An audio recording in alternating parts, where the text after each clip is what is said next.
With me, John Crescent-Benny, who has been really, really valuable ally. I think most of you know John's the chairman of the St. John's Ferry Commission. They've done a fantastic job, and he's been a real advocate for this community in a number of different ways. He was interested in coming out tonight and showing support, and he certainly is available to answer any question or make any comments. I'm going to let the people, we have people for planning, economic development, you name it. I'm going to start with, where's Calvin Burney? Calvin, introduce yourself. Tell them what you do. Yes, I'm Calvin Burney with the city of Jacksonville. I'm in the planning and development department. We're responsible for comprehensive planning, zoning, brownfields, transportation, building inspections, whole gamut of things for all campuses. And Calvin, by the way, has been a real help to us in the preliminary discussions and efforts in developing a CRA for the Mayport area. He's been very, very helpful, and I wanted to recognize him publicly for that. Okay, going around the room, Ted, where are you? There you are. Tell them who you are. Sure. Thank you, Councilman. Ted Carter, good evening. First of all, Ted Carter, Executive Director of the Office of Economic Development. New to Jacksonville, this is my 4th month. Relocated here from Washington, D.C. And our office is responsible for attracting private investment and capital in Jacksonville, creating jobs across the city of Duval County, and marketing and branding the city. And I'm very pleased to be with you because I've seen Mayport as part of the city from the water. This is sort of the first time I've been on land, and I'm very pleased to be here and get to know you. So thank you very much. Ted just went into Singletons for the first time. And so he said he's coming back.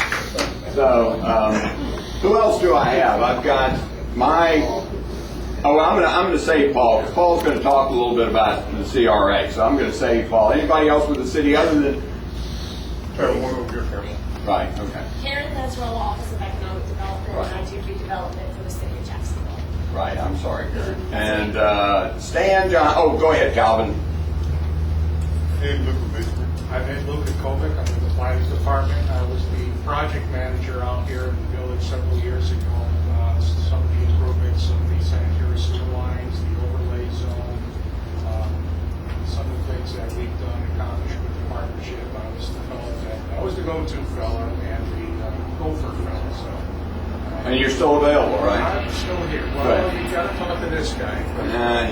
I'm sure.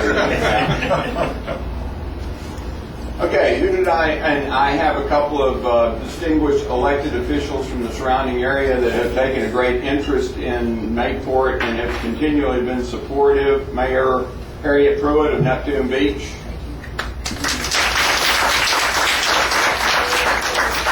Janelle Wilson, who's the city councilwoman in Jacksonville Beach. And believe it or not, Mike Barno, the mayor of Atlantic Beach, said he'd rather be here than at a commission meeting tonight, but he didn't have the choice. So he said he sends his greetings and says he's sorry he couldn't be here. We're going to talk about several things, and I want to share some ideas and what's happened. I guess probably the thing that was sort of stinging a little bit was, and I don't know who made the comment, but we had a little get-together talking about Mayport visioning at City Hall in downtown. This was maybe a couple months ago.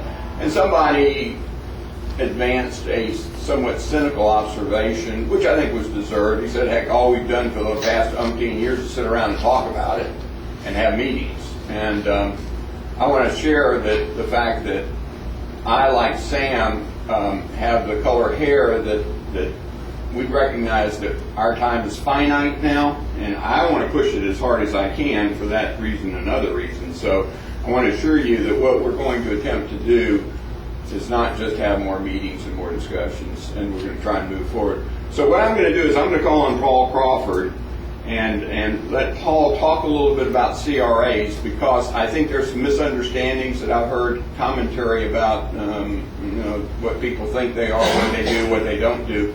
So I'm going to let Paul give a little explanation, tell you where we are, answer any questions, and then we're going to talk some other facets of Mayport and what I think might be a vision for it based on what other people have told me. So Paul?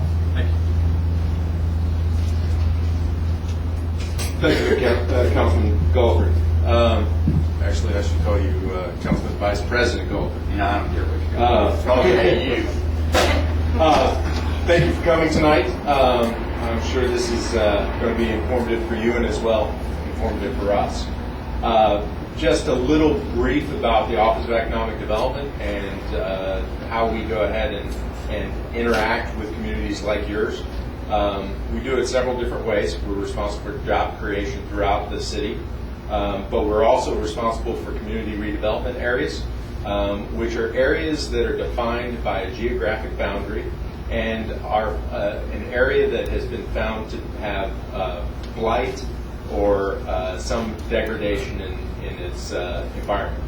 And so as we move forward, I'll give you a couple of examples of CRAs. The Jacksonville International Airport has a CRA out of it. Trade port, if you're familiar, as you drive to the airport, you look to the left, you see all the industrial buildings. That's part of the Jacksonville International Airport CRA. You look to the north where all those woods are, where the places where you park your cars. That's all part of the CRA. The River City Marketplace, which is on the other side of the interstate, was or is part of the CRA. All that didn't used to look that way. Some of the things we used in order to make that happen are taxes. In a CRA, you take a baseline of taxes, whatever it is today, and then you capture the revenue that is generated from development, capital investment, on properties within that geographic boundary, and that increment, that portion from today upon which there was development built, that increment goes back into the area that's defined. That investment is typically through your increase or your development of streets, infrastructure such as water, sewer. It goes back to drainage. It makes it so that development is not as expensive, and it encourages development in those areas. So what we do at the Office of Economic Development is we go ahead and look at a finding of blight or a finding of degradation in the area, and we do that through the state statutes, Chapter 163 of the state statutes. And then once we've done that, then we come up with a plan. Now, typically, we'll go out and we'll find a consultant to help us do a variety of different studies, whether it's an affordable housing study, whether it's a commercial real estate marketing study, whether it's a look at industrial opportunities. We'll take a look at all those different components that make up a community redevelopment plan, and then we'll take input from the community in the process. And as we take that input from the community, we'll come up with, here's the vision, here's what we want it to do, here's how we're going to allocate the funds that are going to be generated over time, because it takes a long time to get to a significant amount of funds. But we take those funds, and we apply it to the plan that's been generated. So if you look around and you look at, say, for instance, the Jacksonville International Airport Authority, that's been around for a long time.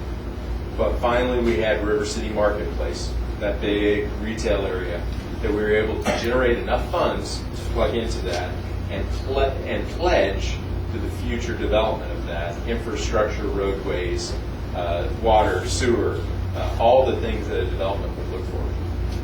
At the same time, we incorporate other plans, and I believe there's been a Mayport study area for some time that has design requirements, and we require that the developer meet those in order to get the improvements that the city would go ahead and make as a result of those increasing revenues for development.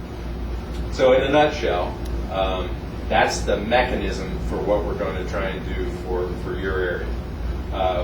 What I think we're doing tonight is getting feedback from you just to get a general vision of what we want, how we're going to implement it, and then set expectations as far as timing and improvements. So with that, Councilman, is that it? Brief.